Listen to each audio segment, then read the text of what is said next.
En cualquier momento miles de rayos azotan la Tierra e innumerables tormentas sacuden la atmósfera. Pero estos fenómenos solo son fugaces testimonios de una fuerza mucho más poderosa. Hoy se investiga globalmente para desentrañar los misterios del clima terrestre. Nuestro clima ha cambiado y seguirá cambiando, pero hasta ahora los científicos no comprendían cómo ni por qué. Esta es la historia de su investigación. Comienza con los miles de fragmentos del enorme puzzle del clima recogidos en toda la Tierra. Pieza a pieza se desvela una historia de sequías y heladas, de olas de calor y de frío. Las piezas están en todas partes, en los corales de una isla caribeña, bajo la arena del desierto indio y en el polen de las plantas.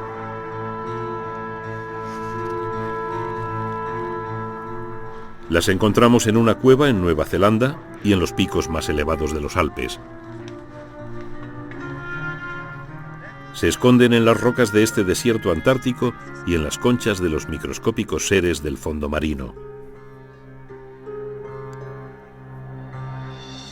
En estos rascacielos de barro de África encontramos criaturas más numerosas que los seres humanos que están cambiando el aire que respiramos. En este centro de investigación, en Colorado, los científicos han creado una bola de cristal electrónica con la que revelan el clima del pasado y predicen el del futuro. Por ahora, auguran un gran cambio climático que afectará a toda la Tierra. Acompáñenos en este viaje por el tiempo y los continentes en el que los científicos ensamblan el puzzle del inestable clima terrestre.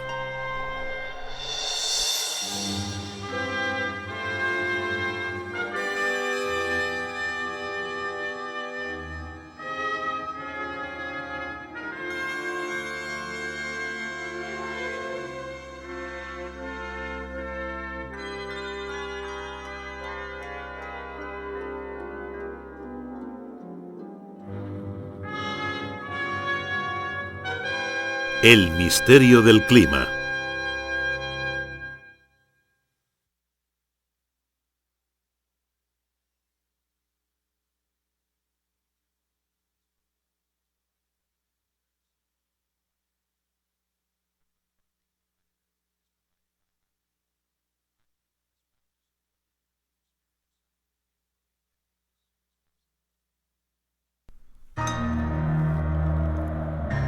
En un mundo de hielo se encuentra el desierto más extraño del mundo.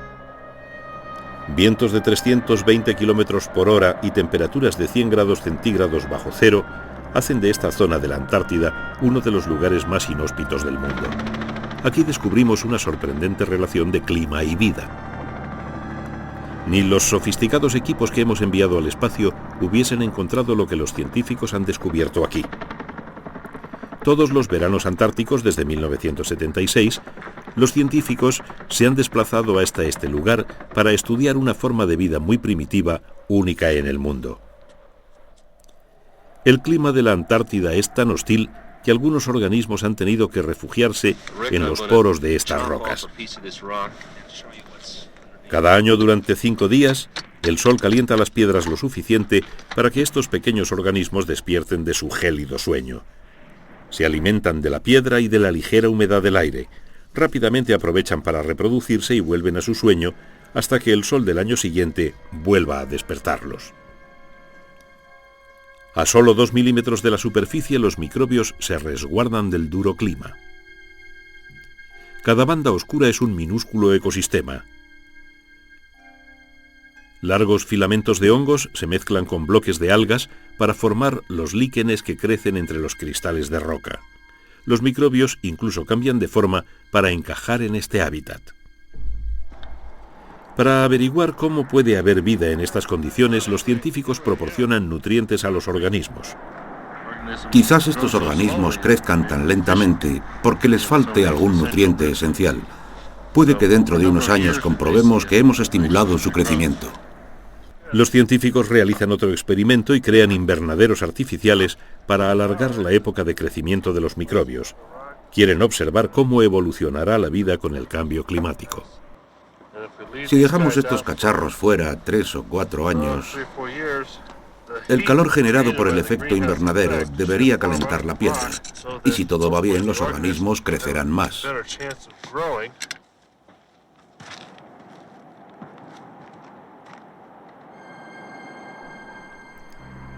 En este lugar, uno de los más áridos del planeta, hay vida bajo cada piedra. Ahora sabemos que el tipo de vida de cada zona está determinado por las condiciones climáticas.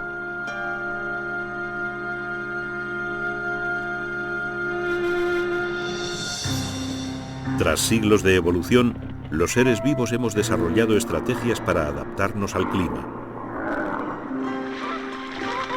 Guiadas por un misterioso reloj biológico, algunas aves recorren miles de kilómetros todos los años para escapar al invierno.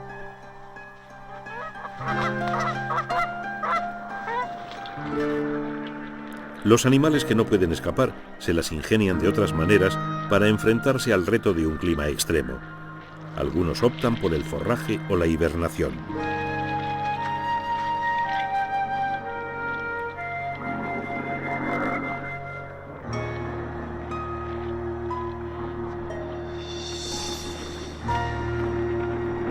La gran cadena de la vida refleja el continuo drama del inestable clima.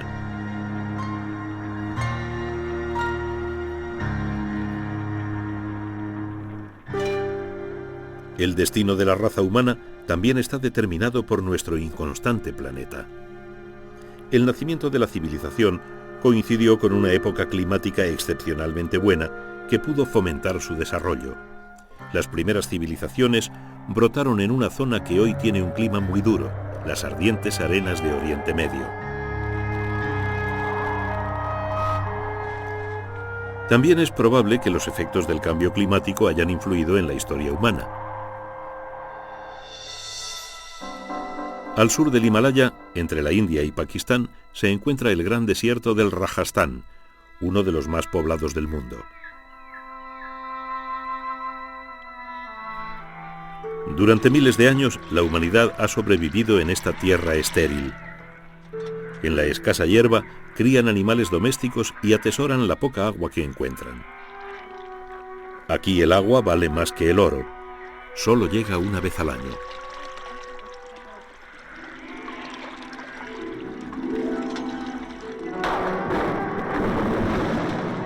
Durante semanas, el monzón azota la India con sus lluvias. En general, los veranos son húmedos y los inviernos fríos, pero el monzón invierte esta realidad.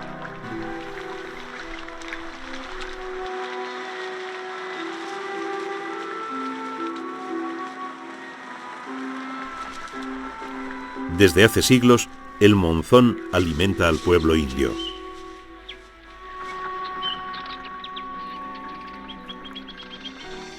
En lo más profundo del desierto del Rajastán, estos templos de Ossian son el mudo testimonio de los valores espirituales de una antigua y próspera civilización. Son un símbolo de la infinidad de culturas que aquí han perecido, atrapadas por los caprichos del tiempo y del clima. A medida que los arqueólogos desentierran estas ruinas, los científicos desentierran la arqueología del clima. Esta es la histórica ciudad de Lothal, antiguo puerto marítimo de la cultura Harappa, rodeado hoy por las arenas del desierto. Durante siglos, los Harappa prosperaron como granjeros y exportadores de grano, hasta que desaparecieron misteriosamente. Reed Bryson, historiador climático de la Universidad de Wisconsin, es experto en los monzones. Sus consejos son esenciales para los granjeros de la región. Tendremos precipitaciones abundantes. A Bryson también le intriga la desaparición de la cultura Harappa. Una extendida teoría dice que habían sido debilitados por una serie de invasiones. La curiosidad llevó a Bryson hasta el lago salado de Sambar, donde halló otra respuesta. Los sedimentos estratificados del lago son como un libro en el que se ha escrito la historia del clima de la región. En estas capas hay 10.000 años de historia. Aquí hay polen, arena y otras sustancias que se han acumulado durante siglos. Hoy sabemos cómo analizar esas partículas de polen, carbón y arena e interpretarlo para comprender la historia a través de los sedimentos. Las capas de polen revelan una prolongada sequía, una época en que los monzones fallaron causando el hundimiento de la cultura Harappa. 250.000 personas perdieron la vida en el desierto. Hoy cientos de millones de personas dependen de los monzones. El estudio de las antiguas civilizaciones demuestra que las sombras del pasado pueden afectar al presente y al futuro.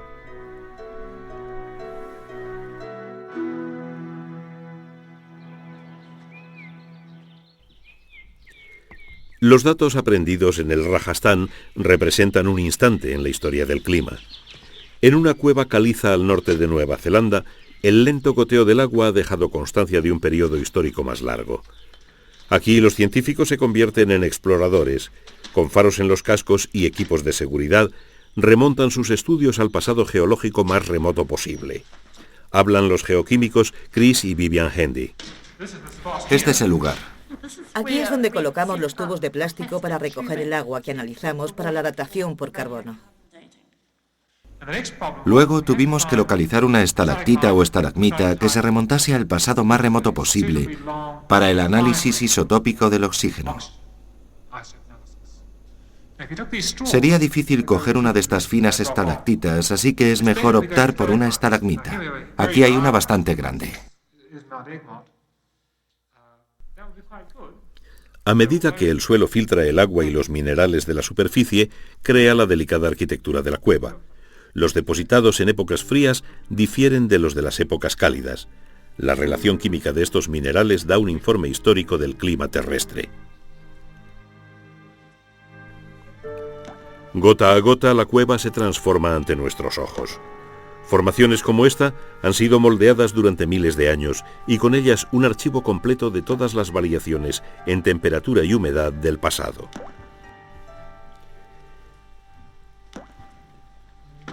La preocupación por preservar la frágil belleza de la cueva hizo recorrer a Hendy y su equipo 1,5 kilómetros con agua hasta los tobillos en busca de una muestra que pudiesen coger para analizar. Esta es la que escogimos. Está apartada y además ya estaba rota. Llegaría hasta aquí. Seguramente fue parte de una columna que llegaba hasta el suelo, pero el suelo debió ceder, dejando este trozo. De extremo a extremo revelaría unos 100.000 años de historia.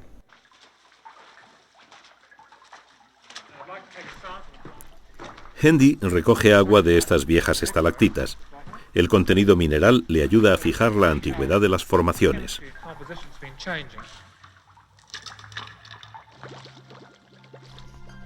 En la Universidad de Waikato, Hendy procede a analizar y fechar los ejemplares de caliza capa por capa.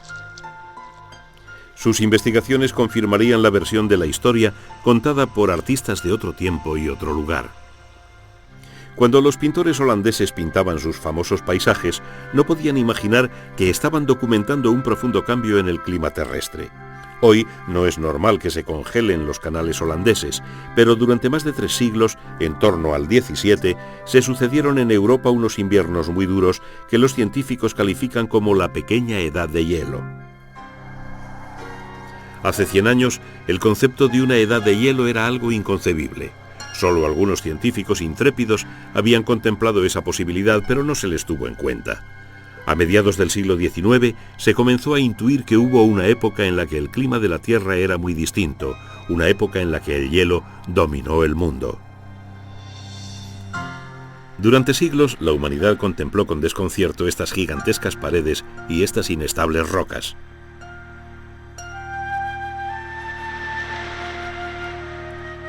La explicación más extendida era que habían llegado arrastradas por el diluvio descrito en la Biblia. Pero en 1837 un joven observador ofreció otra teoría. Fue aquí, en la ciudad suiza de Neuchâtel, donde las teorías de un joven científico iniciaron una de las disputas más violentas en la historia de la ciencia. El naturalista suizo Louis Agassiz revolucionó al mundo de la época declarando que en el pasado la Tierra había estado cubierta por un manto de hielo de casi 2 kilómetros de grosor. Para respaldar su teoría, Agassiz se apoyó en las extrañas rocas. Demostró que su composición geológica coincidía con la de unas montañas a cientos de kilómetros. Unas rocas tan grandes no podían haber sido arrastradas por una inundación.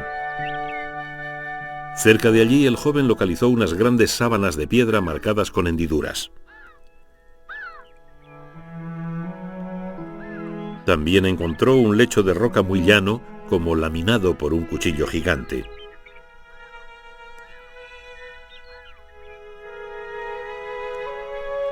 En sus cuadernos, Agassiz ilustró con todo detalle una época de frío extremo, cuando un manto de hielo cubría gran parte del mundo. Denominó a ese periodo Ice Zeit o Edad de Hielo.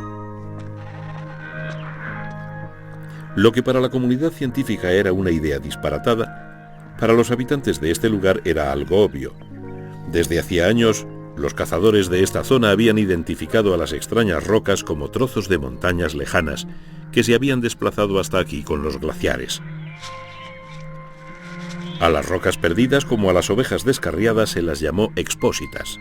Agassiz conocía estas leyendas y utilizó estas suposiciones campesinas para perfeccionar sus teorías. Para convencer a otros, organizó expediciones a los glaciares, tradición que se sigue observando. Estas paredes de glaciar son hoy tan impresionantes como entonces. Para Agassiz eran el gran arado de Dios, ya que poco a poco van tallando y esculpiendo los valles inferiores.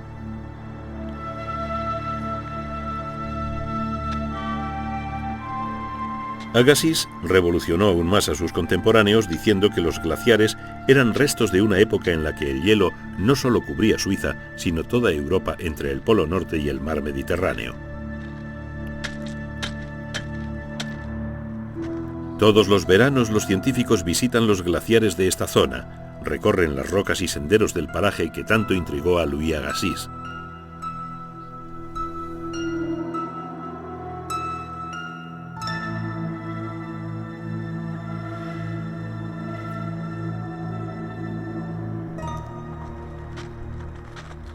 Un glaciar es como un gran río de hielo.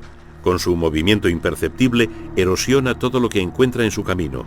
Al igual que un río, fluye a diferentes velocidades, generando una especie de peligrosas corrientes que llamamos grietas. A pesar de tener cientos de metros de profundidad, pueden desaparecer de la noche a la mañana, hundidas bajo la continua avalancha de hielo. Más de la mitad de nuestros paisajes han sido esculpidos por esta incesante fuerza natural. Con el tiempo hemos aprendido que nuestro planeta ha vivido varias y prolongadas edades de hielo. Durante millones de años el hielo ha dominado la Tierra. Las edades de hielo comienzan cuando las temperaturas veraniegas no consiguen derretir la nieve del invierno. Año tras año, la capa de hielo crece. Tan solo las temperaturas de la zona del Ecuador pueden frenar esta acumulación. Poco a poco el planeta se calienta y la masa de hielo se empieza a derretir. Pero, ¿qué desata el comienzo de una edad de hielo?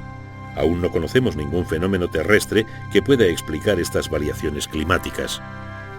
Intrigado por este misterio, el matemático yugoslavo Milutin Milanković desarrolló una teoría astronómica para explicar las edades de hielo. Según esta, el fenómeno dependía de los cambios en la posición de la Tierra con respecto al Sol.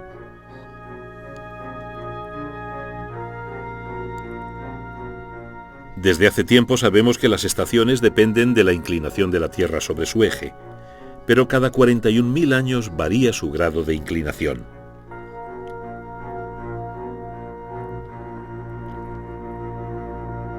Cada 100.000 años la órbita de la Tierra pasa de ser casi circular a ser elíptica, alejando al planeta millones de kilómetros del Sol.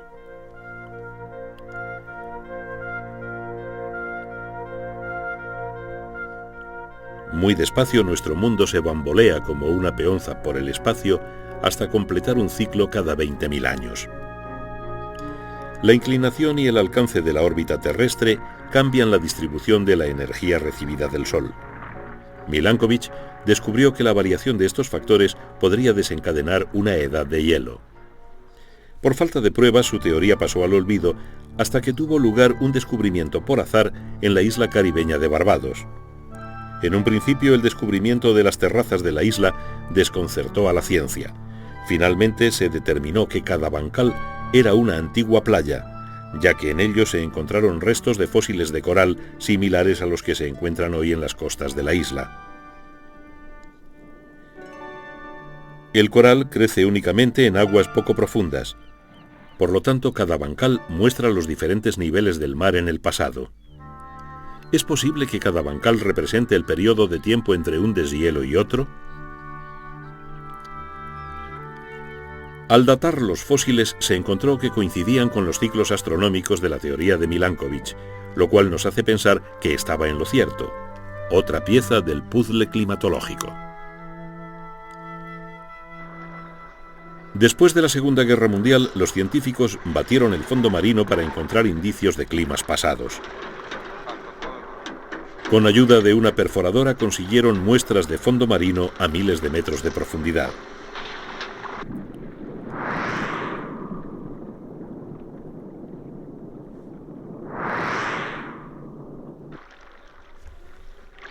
Se descubrió que los sedimentos del fondo marino documentaban la existencia de grandes planchas de hielo sobre la superficie terrestre.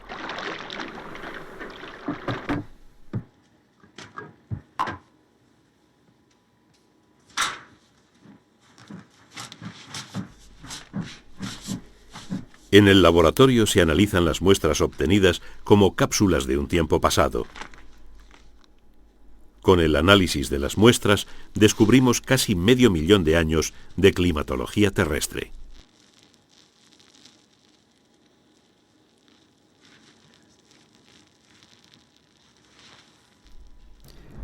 En el Observatorio Geológico Lamont Doherty de la Universidad de Columbia se catalogan y almacenan los miles de muestras obtenidas del fondo marino. Forman un documentado archivo histórico sin igual.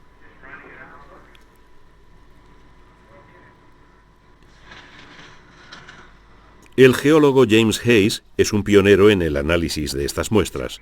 La interpretación de los archivos obtenidos es todo un hito en la ciencia de la climatología. A pesar de que la existencia de las edades de hielo se descubrió por primera vez a través del estudio geológico de la superficie terrestre, los continentes no reflejan bien los periodos de crecimiento y disminución de las placas de hielo. Esto se debe a que la superficie terrestre está sometida permanentemente a agentes erosivos, como pueden ser las propias placas de hielo, la lluvia, los ríos o el viento. Todas las partículas de la superficie terrestre, tarde o temprano, acaban siendo arrastradas al mar y absorbidas por el fondo marino, de donde hemos obtenido esta muestra. De los continentes podemos obtener datos fragmentados de la climatología terrestre. Estas muestras marinas revelan largos periodos de tiempo. En las muestras también encontramos restos fosilizados de los minúsculos organismos que habitaron los antiguos mares. Al morir, sus conchas se hundieron, convirtiéndose en sedimentos del fondo marino. Capa a capa, estas conchas documentan un sinfín de variaciones climáticas. Los fósiles de estos antiguos organismos se extraen cuidadosamente de las muestras. Al clasificar y organizar estas conchas, se nos revela la historia.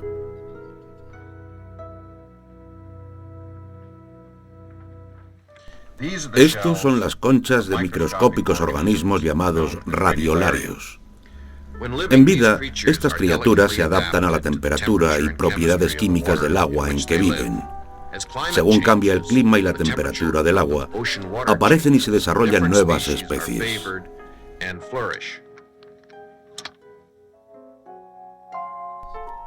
La distribución de los radiolarios depende de los cambios en la temperatura del agua marina. Al reflejar los cambios de temperatura en una tabla, Hayes trazó un ciclo que coincidía con el de las teorías de Milankovitch. Cada muestra se puede contemplar como un monitor que registra los cambios en las constantes del agua de la que ha sido extraída. Con muestras del mundo entero, podemos reconstruir los cambios que sufrieron los océanos en las diferentes edades de hielo. Al reflejar los ciclos climáticos del mar en un gráfico y contrastarlos con los de los ciclos espaciales, los científicos se acercan más cada vez a la solución del puzzle de la edad de hielo. Un ingenioso análisis descubrió otra coincidencia climática. Durante una edad de hielo no solo cambia la temperatura, sino la composición química del mar, y este cambio se refleja en las conchas recogidas en las muestras. Comparando su análisis isotópico, Hayes consiguió datar cada edad de hielo.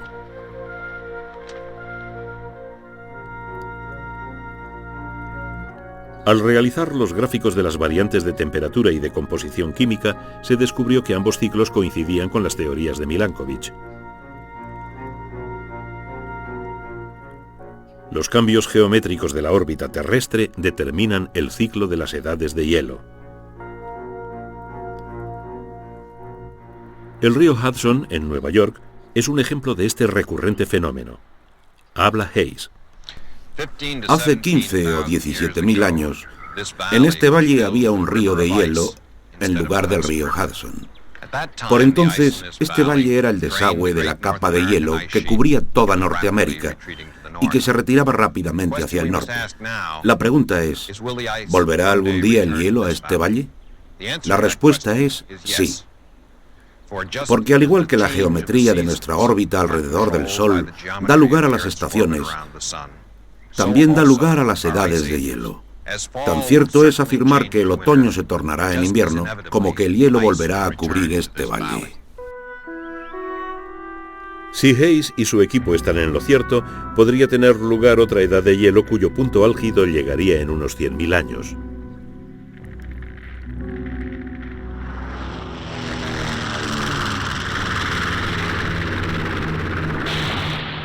A unos 1.200 kilómetros del Polo Sur se encuentra Vostok, uno de los centros de investigación que posee la Unión Soviética en la Antártida. Esta estación soviética se encuentra en la parte más gruesa del manto de hielo antártico y suele registrar las temperaturas más bajas a nivel mundial. Aquí la llegada de un medio de transporte americano no es algo común. Este ha traído hasta aquí al glaciólogo francés Claude Lorius, que se ha desplazado hasta Vostok para presenciar un acontecimiento histórico. Voy a decir 3 palabras. 3. Ruski, Amerikansky, Vostok, Harashov. En 1979 los soviéticos iniciaron un proyecto ambicioso. Su objetivo, atravesar con una perforadora los 4 kilómetros de grosor del manto de hielo antártico. La técnica de perforación de hielo polar se desarrolló en Groenlandia. En el hielo se amontonan miles de datos, a medida que las capas de nieve se van comprimiendo durante decenas de miles de años. En las muestras de hielo, los científicos esperan descubrir más sobre el clima que ha dominado la Tierra en el último 1.000.000 de años. La muestra de 1,5 kilómetros obtenida en Vostok es única. Contiene 150.000 años de información de nuestro planeta, la última edad de hielo de principio a fin. En los 3 próximos meses, Claude Lorius seccionará y preparará la muestra para enviarla a Francia. Allí, en el Instituto de Glaciología de Grenoble, llevará a cabo un concienzudo análisis.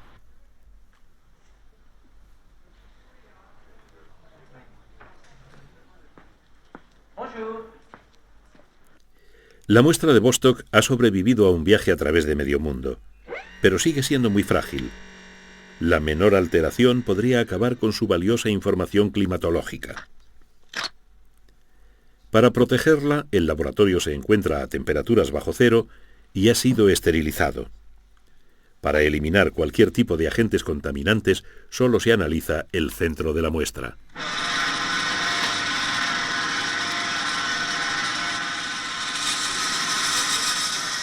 Cada capa es como la página de un diario. Un minúsculo gránulo puede proporcionar nuevos detalles. Atrapados en el hielo, restos de polvo y ceniza, procedentes quizá de algún volcán ya extinguido. También se descubren burbujas de gas.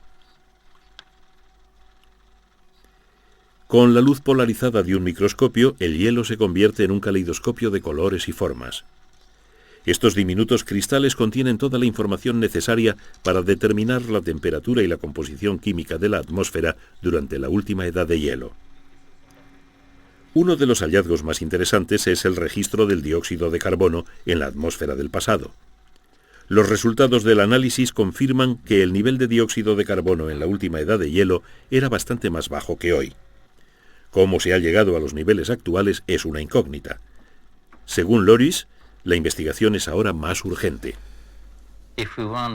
Si queremos comprender los cambios que suceden actualmente en la atmósfera terrestre y predecir el clima del futuro, creo que lo primero que hay que hacer es establecer los cambios que sucedieron en el pasado y ver si somos capaces de comprenderlos y explicarlos.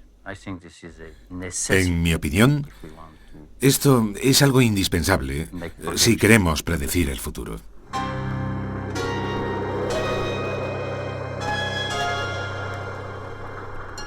Aunque las edades de hielo sean un fenómeno inevitable, durante los últimos millones de años la temperatura terrestre no ha sido demasiado extrema.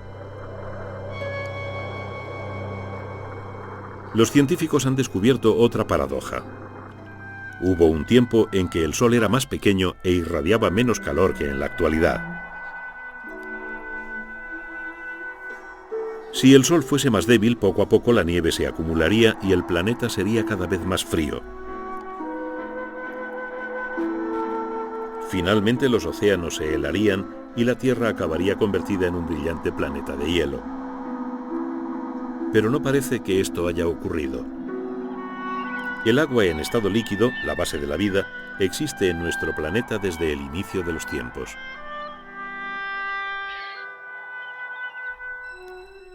A millones de kilómetros de distancia de la Tierra hallamos una pista.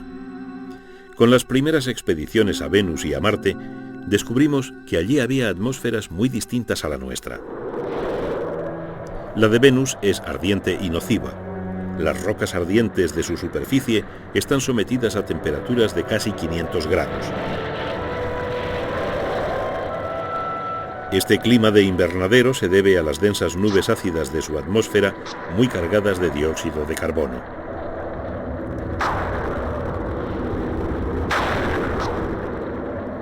Como los cristales de un invernadero, el dióxido de carbono atrapa el calor e impide que escape al espacio. La atmósfera de Venus contiene 300.000 veces más dióxido de carbono que la nuestra.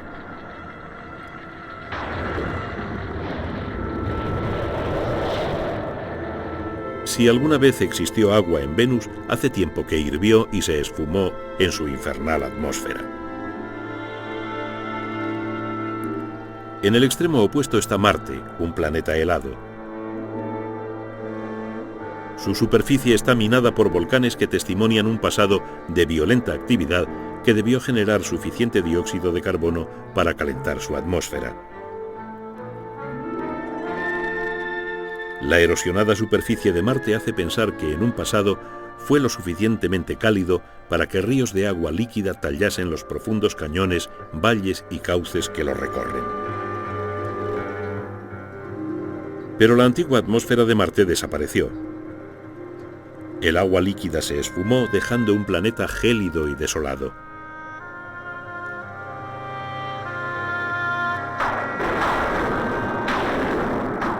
Venus es un invernadero que no se puede enfriar.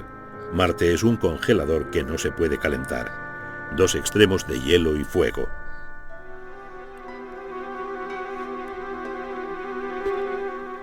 Entre Venus y Marte está la Tierra, un planeta ni muy frío ni muy caliente. Nuestra atmósfera contiene la cantidad justa de dióxido de carbono para que haya vida.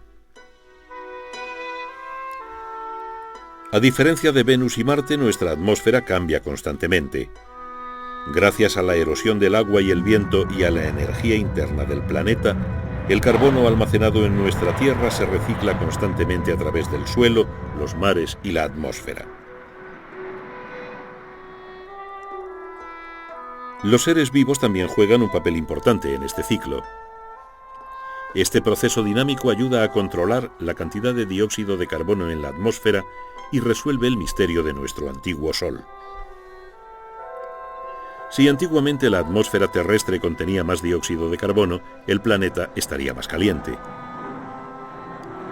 La ciencia afirma que un repentino cambio en los niveles de dióxido de carbono puede causar inesperadas variaciones en el clima. Puede incluso propiciar una edad de hielo o, como sucede en Venus y en Marte, crear mundos muy diferentes. La comprensión del papel del dióxido de carbono ha supuesto un gran avance científico. Ahora es importante comprender cómo influye el dióxido de carbono en la vida de la Tierra. Desde los inicios de la civilización y sobre todo desde la era industrial, el hombre expulsa grandes cantidades de dióxido de carbono a la atmósfera a través de la combustión del carbón, el petróleo y el gas. El sistema de tala y quema para crear más suelo agrícola desprende aún más dióxido de carbono. Poco a poco hemos generado una bomba en la atmósfera terrestre. El clima de la Tierra se mantiene solo cuando la cantidad de energía solar absorbida es igual a la cantidad desprendida. A medida que aumentan los niveles de dióxido de carbono, se retrasa el escape de energía. Como en un invernadero, la capa interna de la atmósfera se calienta. El Observatorio Mauna Loa de Hawái es el laboratorio ideal para conseguir muestras de la atmósfera terrestre. Aquí, en 1958, Charles Keeling, del Instituto Oceanográfico Scripps, desarrolló un método para medir los niveles de dióxido de carbono. Desde entonces han aumentado un 9%. A este paso podrían llegar a doblarse en el siglo XXI y hacer subir la temperatura unos 3 grados centígrados.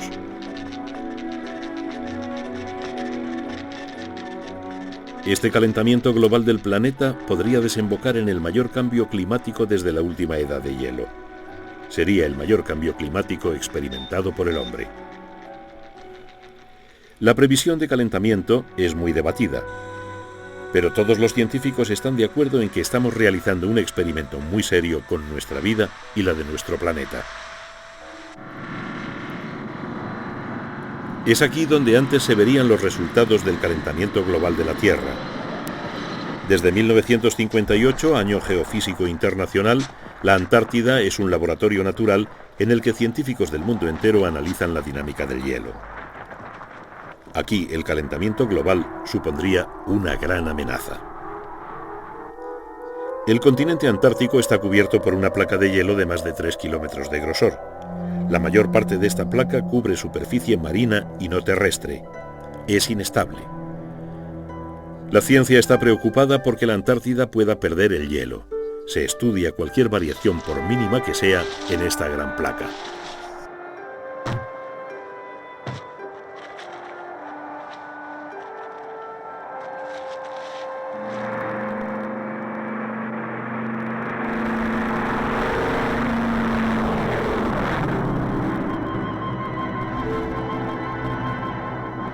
Se realizan planos de la superficie agrietada por los enormes ríos congelados que fluyen lentamente hacia la Gran Barrera de Ross, una placa flotante del tamaño de Francia y que funciona como un tapón.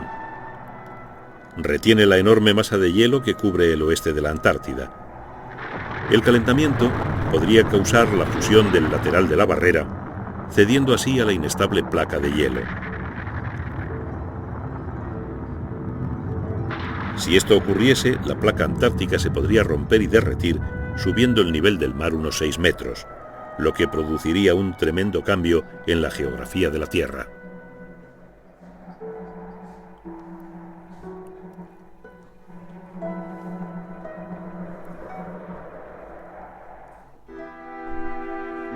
Venecia, la joya del Adriático. Esta ciudad, surcada de canales, se ve inundada a menudo por subidas de la marea.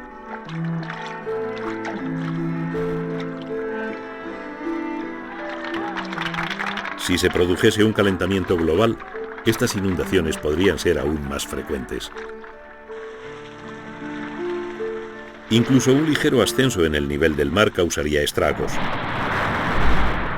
Cualquier tormenta en un momento de marea alta supondría una gran amenaza para las zonas costeras. Las ciudades tendrían que fortificarse con diques y barreras, como ha sucedido en Londres por culpa de las mareas del Támesis.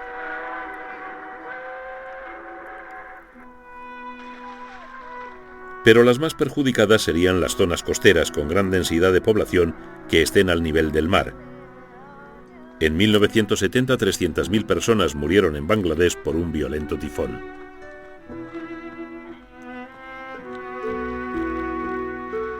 Un clima más cálido podría generar un cambio en las estaciones de cultivo y resecar las zonas de clima moderado.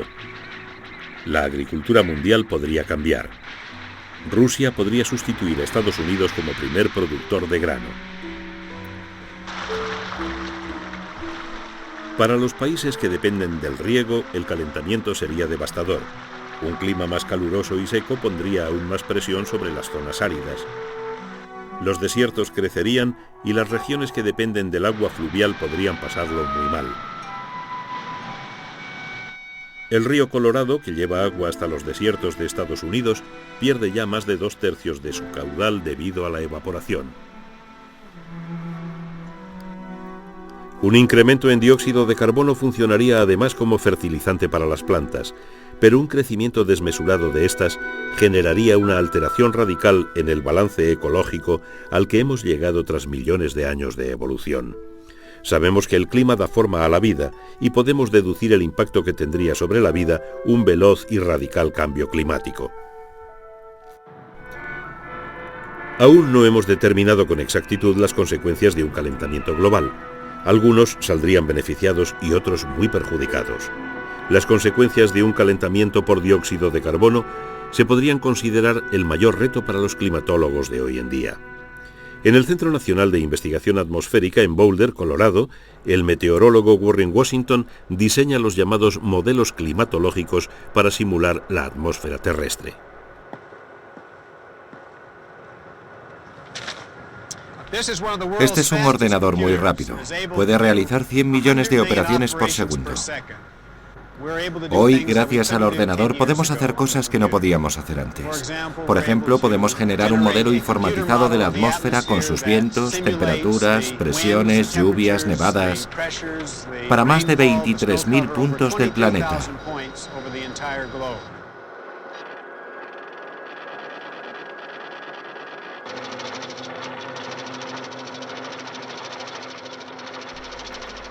Simular la dinámica atmosférica de la Tierra no es tarea fácil. Todo, el suelo, los océanos, el hielo polar, incluso la vida, influyen sobre el clima. Factores externos, como la variable radiación solar, complican aún más el modelo. Sin embargo, la gran velocidad del ordenador maneja todos los factores climatológicos. El mundo simulado se enciende y se observa durante varios días informáticos para predecir el clima de esos días o incluso de esos años. Cambiando los factores del modelo climatológico, los científicos de Boulder pueden llevar a cabo estudios que no pueden realizar en el mundo real. Exploran las diferentes situaciones que puedan revelarnos las causas de un cambio climatológico mundial. El climatólogo Steve Snyder utiliza los modelos informáticos para analizar el posible impacto de un calentamiento global por dióxido de carbono. Lo que tenemos que preguntarnos es, ¿de qué sirven estos modelos? ¿Por qué nos ayudan a determinar el clima del futuro? Si queremos saber qué va a pasar en el futuro, tenemos que calcular cuánto gas estamos lanzando a la atmósfera y ver cómo va a afectar al clima. Ya que no tenemos otro modelo físico, una Tierra gemela que podamos contaminar con gases de invernadero para ver cómo reacciona, lo único que podemos hacer es desarrollar un modelo matemático con un ordenador. Tomamos este modelo y describimos el clima actual para tratar de simularlo. Luego le vamos añadiendo los mismos gases que desprendemos hoy. Le pedimos que nos muestre en qué ha cambiado el clima, comparamos los resultados y así podemos hacernos una idea del clima del futuro si seguimos este ritmo. Mientras unos científicos especulan sobre los efectos del dióxido de carbono en la atmósfera futura, otros experimentan con el clima del pasado. Esta región semidesértica en el Parque del Valle de Pueblo, Colorado, en la época de los dinosaurios estaba bajo el agua. El geólogo Eric Barron rastrea la zona en busca de rocas que prueben la existencia de un antiguo mar. Estas rocas se remontan al Cretácico, hace 90 millones de años. Sus características y los fósiles que hay en ellas nos demuestran que antiguamente esta zona estaba cubierta por un mar poco profundo que cubría toda la zona de Colorado a Kansas y del Golfo de México a la cuenca del Ártico. Si nos fijamos en los fósiles podemos ver que son claramente marinos. Además vemos que el clima era mucho más cálido que hoy. En Groenlandia encontramos caimanes fosilizados. A menos que los caimanes tuviesen pelo, es evidente que el clima tenía que ser mucho más cálido que ahora. Los fósiles de las rocas nos descubren un lugar muy distinto al que existe hoy en este semidesierto del este de Colorado. Hace 100 millones de años, este lugar era un paraje frondoso y tropical por el que vagaban los dinosaurios.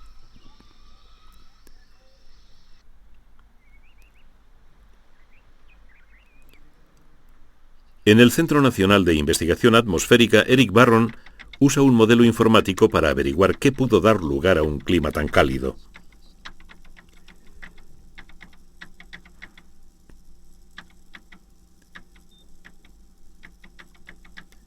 Primero coloca los continentes como estaban en la época de los dinosaurios y ajusta los valores climatológicos para simular aquel mundo. Barron ya sabe cómo era el mundo, pero quiere comprender por qué. Los valores geográficos del Cretácico almacenados en este ordenador son muy distintos a los de hoy en día. Vemos que Australia estaba pegada a la Antártida, la India en el hemisferio sur y la prueba de inundaciones en Norteamérica. La primera pista la obtuvo del desplazamiento de la corteza terrestre, las placas tectónicas. La ciencia ha descubierto que la superficie terrestre está rota. En medio de los océanos hay una cordillera montañosa donde el ardiente núcleo genera corteza terrestre.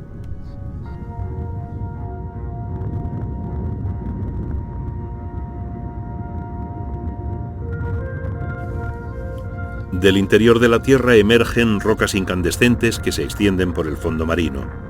Esto hace que los continentes se desplacen. Es difícil imaginar un cambio más drástico en la superficie terrestre del que vemos aquí. Lo más increíble es que al meter los valores de este cambio en el modelo climatológico del Cretácico, solo nos da un tercio del calentamiento necesario para explicar el clima de ese tiempo. ¿Qué causó ese calentamiento? En el lugar de donde nace la corteza, en el fondo marino, se han observado grandes chimeneas que escupen columnas de gas y dióxido de carbono. Estos gases terminan subiendo a la atmósfera.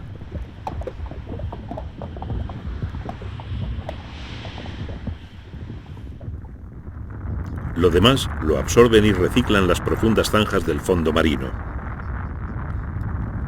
Cuando el fondo marino es reabsorbido hacia el interior de la Tierra, se funde. El carbono sedimentado durante millones de años sube a la superficie y explota con la violencia de un volcán, enriqueciendo la atmósfera terrestre. Al incrementar la cantidad de dióxido de carbono en su modelo, Barron consigue explicar el gran calor del Cretácico. Si el modelo es correcto, las rocas del este de Colorado deberían revelar pruebas de una gran actividad volcánica. En estas rocas del Cretácico encontramos pruebas de un incremento en el vulcanismo. Esto debió generar un incremento del dióxido de carbono durante el Cretácico. Cada una de estas capas amarillas refleja la lluvia de cenizas tras una explosión volcánica. Como se puede ver, hay varias capas. En todo el mundo hemos encontrado pruebas similares de un incremento en la actividad volcánica durante el Cretácico. Y hemos descubierto que el emplazamiento de los continentes solo es uno de los factores que explican el gran calor de ese período. La combinación de todos estos factores y el resultado de los modelos climatológicos demuestran que el efecto invernadero del CO2 pudo tener mucho que ver con el calor del Cretácico. Seguramente ha sucedido varias veces y si ha pasado así, puede volver a pasar. Los científicos han añadido otro capítulo a la historia del dióxido de carbono. Pat Zimmerman, químico atmosférico, estudia a las termitas. En libertad, el nivel de población de las termitas se mantiene controlado, pero Zimmerman cree que la incesante tala de selva tropical puede derivar en una explosión en el número de termitas. Esto podría afectar seriamente al clima terrestre. Hoy existen más de 3/4 de tonelada de termitas por cada persona sobre la Tierra. Creemos que la población de termitas podría estar aumentando. Cada año desaparece un parche de selva tropical del tamaño del estado de Connecticut. Al deshacernos de tanta selva, simplificamos nuestro ecosistema, rompemos la cadena de descomposición, nos deshacemos de depredadores.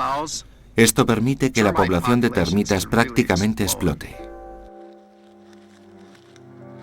Las termitas, criaturas muy antiguas, llevan poblando nuestro mundo cientos de millones de años. Las termitas han sido estudiadas por su compleja estructura social.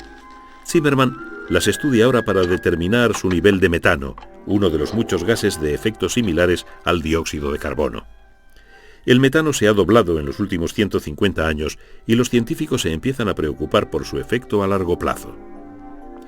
Para medir el metano que produce una termita, se coloca a los insectos en un frasco con un trozo de madera. Cada frasco está conectado a un aparato que analiza qué parte de la madera se convierte en metano. El principal alimento de las termitas es la celulosa de las plantas. Pocos animales pueden digerirla, pero las termitas han conseguido una de las relaciones simbióticas más eficientes de la naturaleza.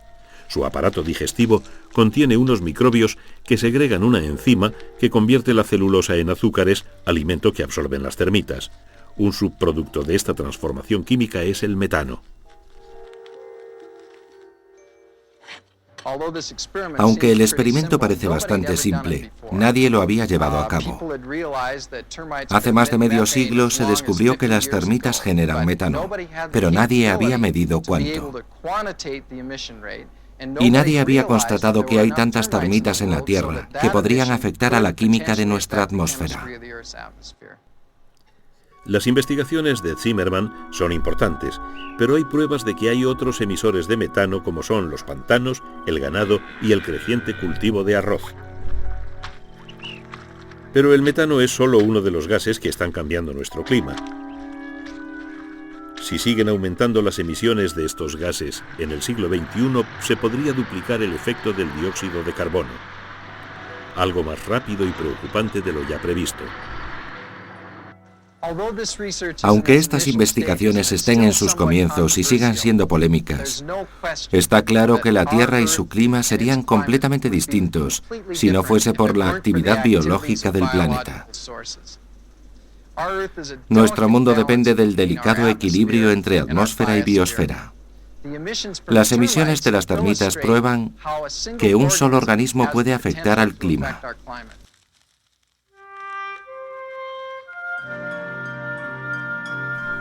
Muy pronto, los científicos esperan poder determinar si la tendencia de calentamiento prevista hasta ahora es mayor o igual a las fluctuaciones regulares que se observan naturalmente en el clima. Según el climatólogo Stephen Snyder, la climatología se enfrenta a un gran reto. No tenemos una comprensión global del clima y no sabemos cómo va a cambiar y cómo va a afectar a la población mundial. Pero sí sabemos que las emisiones de gases están incrementando y que puede tener un efecto global. Desde hace siglos sabemos que pueden acarrear problemas medioambientales. El smog de Londres es un ejemplo, aunque sea a nivel local. Otro ejemplo puede ser la lluvia ácida a nivel regional. Lo más interesante, único y sobre todo preocupante del efecto invernadero es que es global y duradero. Nuestros modelos son como una bola de cristal, pero no es perfecta. Está sucia. Y la pregunta más difícil es, ¿cuánto tiempo tardaremos en limpiar la bola antes de remediar lo que se ve en ella?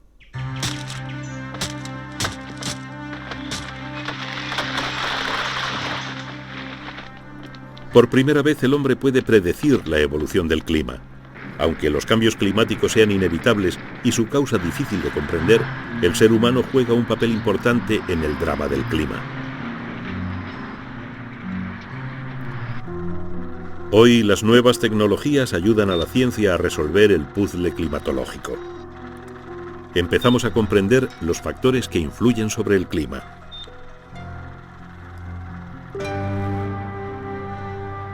Hemos descubierto el pasado de nuestro planeta a través de sus rocas, sus mares, su hielo, su aire e incluso de sus seres vivos. Hemos visto cómo las edades de hielo han transformado la Tierra y hemos descubierto antiguas selvas en actuales desiertos.